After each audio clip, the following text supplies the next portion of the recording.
Samia aendelee. Wakasema tena Mpina aendelee.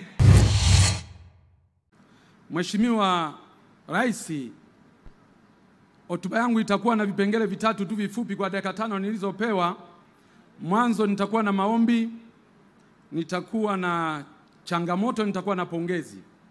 Mheshimiwa Rais,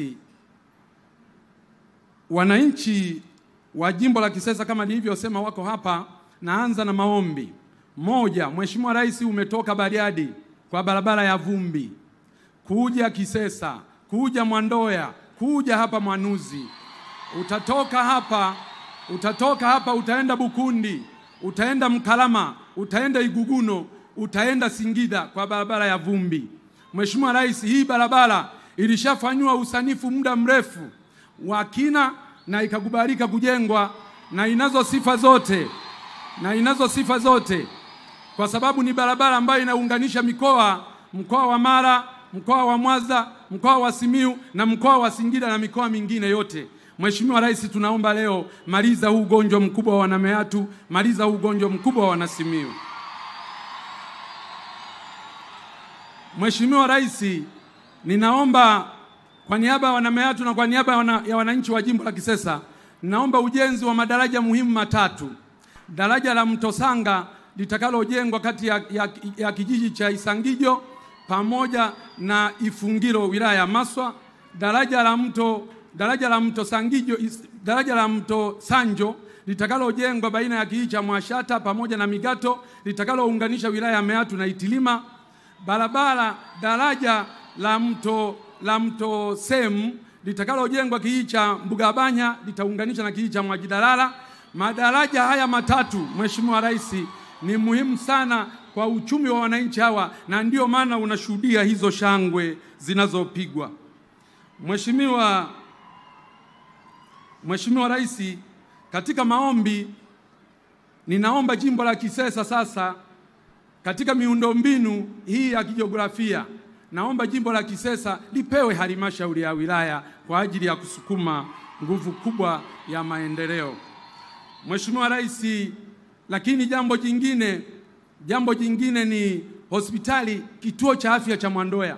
Kwa jiografia hii unavyoiona, naomba kituo kile cha afya kiwe hospitali teule.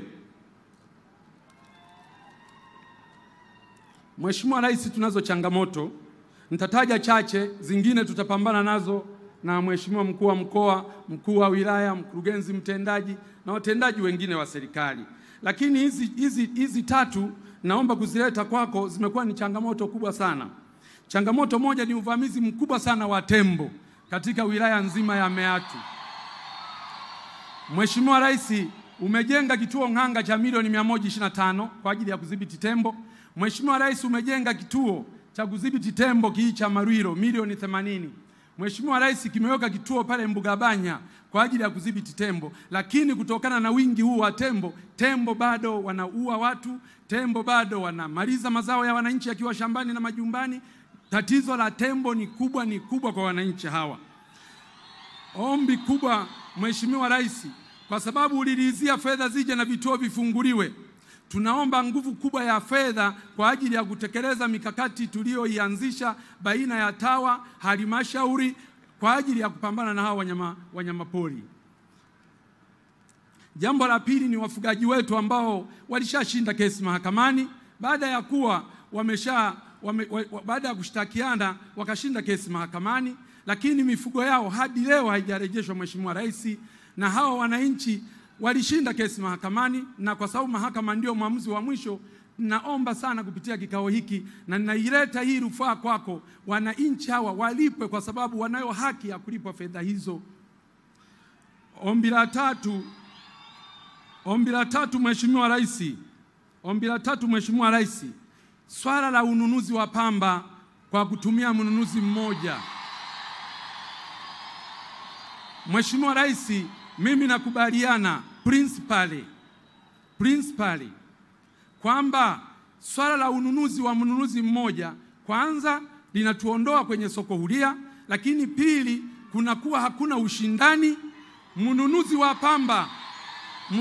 pamba unapokuwa na mnunuzi mmoja akipata matatizo tu ya kifedha kidogo, wananchi hawa wanaenda kwenye AMCOS, wanaenda kwenye maeneo ya kuuza pamba, hakuna fedha. Kwa hiyo ukiwa na mnunuzi mmoja ni hatari sana. Sasa bahati nzuri waziri wa kilimo yuko hapa. Mfumo wote ule unaoanzishwa ni lazima usicompromise ushindani katika soko huria. Mfumo wote ule unaoanzishwa usilete usumbufu kwa watu waende kuuza pamba sokoni halafu wasikute pesa. Wakiwa wanunuzi wengi, huyu akiwa na changamoto ya fedha, huyu akiwa na changamoto ya fedha, huyu atakuwa nazo fedha. Kwa hiyo ukiwa na wanunuzi 5 huwezi kupata shida ya fedha. Mheshimiwa Rais, sisi kule Kisesa tunakudai. Na wale na maeneo mengine kote wanaosema wakudai, zile fedha zihamishe kule zilete Kisesa, kwa sababu bado tuna mipango mingi ya maendeleo katika maeneo yetu. Sasa pongezi. Mheshimiwa Rais, umefanya makubwa. Na mimi leo nataka nikupongeze hapa. Nimekuwa nikikupongeza ukiwa mbali, hatuonani. Leo ana kwa ana nataka nizifikishe pongezi hizi kwako. Mheshimiwa Rais, mimi ni tofauti kidogo na viongozi wengine ambao wanazungumzia matumizi tu. Mimi naamini kwamba matumizi ni matokeo ya mapato. Mheshimiwa Rais, nakupongeza sana ulipoamua kuunda tume ya Rais ya maboresho ya kodi. Mheshimiwa Rais, hii tume hii wananchi wengi wanaweza kuona kama ni jambo la kawaida. Lakini ukweli ni kwamba tume hii inaenda kuwa mwarobaini wa matatizo yote tulio nayo. Mheshimiwa Rais, umefanya jambo kubwa, Watanzania watakukumbuka. Kwa tume yetu hii, matokeo ya hii tume yatakapoletwa kwa wananchi na utekelezaji wake, tunajua fedha kwa ajili ya maendeleo katika nchi yetu zitaongezeka. Mapato yanayokusanywa leo, mimi na hapa Mpina, mapato yanayokusanywa leo na TRA pamoja na taasisi zingine za serikali yataongezeka mara 2 au zaidi.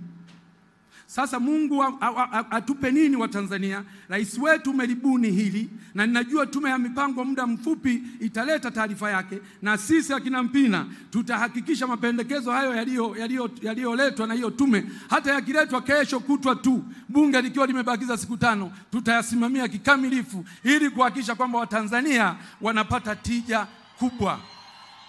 Tutakuwa tumetibu leo, tutapata fedha nyingi za maji, fedha nyingi za elimu, fedha nyingi za afya, fedha nyingi za kila mahala. Lakini Mheshimiwa Rais, wanawake wenzako katika sekta ya afya na Watanzania wote watakukumbuka kwa namna ulivyosimamia swala la afya. Umeenda kutembelea hospitali yetu pale, umeona huduma nzuri zinavyoendelea kutolewa. Tumejenga zahanati za kutosha, tumejenga vituo vya afya, tumeboresha hospitali za wilaya, umetuboreshea na kutujengea na kukamilika hospitali ya mkoa wa Simiyu, ambapo sasa wagonjwa wengi waliokuwa wanapelekwa Bugando sasa wanapelekwa muda mfupi tu wanaenda kutibiwa pale Simiyu, wanarudi wakiwa wamepona. Lakini umefanya kazi hiyo nzuri pia hata kwenye hospitali yetu ya taifa ya Muhimbili, ambapo wagonjwa wengi waliopewa rufaa za kwenda kutibiwa India na nchi zingine, Uingereza kule, leo wanatibiwa kwenye hospitali zetu. Umeendelea kununua vifaa, umeendelea kuboresha hospitali hizo, mambo mazuri yamefanyika. Wanawake wenzako wanakukumbuka kwa kupunguza pia vifo vya kina mama na watoto. Ulipo hapa na kuahidi kwamba mama mjamzito na mtoto kazi waliopewa na Mwenyezi Mungu ya kuzaa hakuwapa kifo, na ndio maana ukakataa, ukasema lazima huduma za afya ziboreshwe kila mahara. Mheshimiwa Rais, nikupongeze kwa miradi ya kimkakati kwa kukamilisha ujenzi wa SGR kutoka Dar es Salaam mpaka Dodoma. Lakini bado ujenzi unaendelea kutoka Dodoma kwenda Mwanza. Mheshimiwa Rais, tunaomba hawa wajenzi waharakishe. Wananchi hawa unavyowaona ni wakulima wakubwa wa pamba na mazao mengine, ni wafugaji wakubwa na mifugo yao mingi wanauzia Pugu Dar es Salaam. Tunaamini ile SGR ikikamilika, mifugo yetu tutapakilia tu pale mara mpaka. Ng'ombe wetu tunawasafirisha wanafika kule wakiwa wamekonda na bei imeshuka. Sasa hivi kujengwa kwa treni ile na kubeba mizigo ile, tutaongeza bei. Kwanza tutasafirisha, leo kumsafirisha ng'ombe mmoja mpaka Dar es Salaam karibia 70,000, lakini ukipunguza na kushuka samani kwa kukaa muda mrefu njiani, unaweza ukazalisha fedha nyingine mpya 300,000 kwa ng'ombe mmoja. Lakini mazao ya pamba hivyo hivyo yataongeza bei kwa sababu tutasafirisha kwa gharama ndogo. Mheshimiwa Rais, umekamilisha bwawa la Mwalimu Nyerere lote, megawatts zote 2115. Tunakushukuru sana, Watanzania wanakushukuru sana. Tunajua viwanda vingi vitakuja kujengwa, wawekezaji wengi watakuja kujengwa, na hivyo utakuwa umetatua tatizo la kiuchumi la Watanzania. Utakuwa umetatua tatizo la ajira ya vijana wetu ambao wanasoma leo wanakosa ajira. Uwepo wa viwanda vingi na wawekezaji wengi, ajira kwa vijana zitapatikana. Najua unaenda kufungua daraja la Busisi, nalo limekamilika. Hongera kubwa kwako. Ujenzi wa MV Mwanza hapa kazi tu, na yenyewe imekamilika. Mheshimiwa, hongera sana. Nimalizie kwa pongezi kwa kusema tumefanya miradi mikubwa ya elimu, miradi mikubwa ya afya, miradi mikubwa ya maji, miradi mikubwa ya barabara, miradi mikubwa ya mawasiliano, miradi mikubwa ya umeme, miradi mikubwa ya kilimo na mifugo. Mheshimiwa Rais, ukifika jimbo la Mpina, ukiwa kwenye helikopta, ukiwa juu, utazani mwanamke kasuka twende Kilioni. Msuko wa twende Kilioni. Pamepasuliwa barabara kila sehemu. Pamepasuliwa barabara kila sehemu. Nadhani ni jimbo lako la kwanza Tanzania kwa ujenzi wa barabara bora kama hilo. Na tumeletewa kwenye barabara ni kama bilioni 7, kwenye maji bilioni 8. Na maji menyewe tumepiga hatua kweli kweli. Mheshimiwa Rais, changamoto ya muda. Umesema hapa mradi wa tabia ya nchi ule wa Ziwa Victoria. Mheshimiwa Rais, najua unakumbuka vizuri nikiwa naibu wako ofisi ya makamu wa rais muungano na mazingira. Mheshimiwa Rais, nilikuwa nakusogezea mafaili ya hilo. Tulianza zamani na huo mradi uliuanza zamani, hujauanza ukiwa rais. Uliuanza ukiwa makamu wa rais, na nilikuwa nakusogezea mafaili ili huu mradi utekelezwe haraka wa maji kutoka Ziwa Victoria. Sasa huu mradi wetu unatekelezwa kwa awamu, wanakuja polepole mpaka pale Itilima. Alafu huku sisi baadaye. Mimi Mheshimiwa Rais, naomba hebu anze kuchimba tu kutokea Busega huko, wachimbe mpaka hapo kwa Mpina Mwandoya, waje wachimbe huko, waunganishe moja kwa moja kwa muda mfupi ili tuweze kupata maji kwa urahisi zaidi. Mheshimiwa Rais, nisipoteze muda wako, lakini niseme tu nilizunguka jimbo zima kusoma ilani. Nilipomaliza kusoma ilani kata kwa kata, wananchi wakasema, Mpina, kwa namna mlivyotekeleza ilani na Mheshimiwa Rais, basi sisi tunasema Samia aendelee. Wakasema tena Mpina aendelee.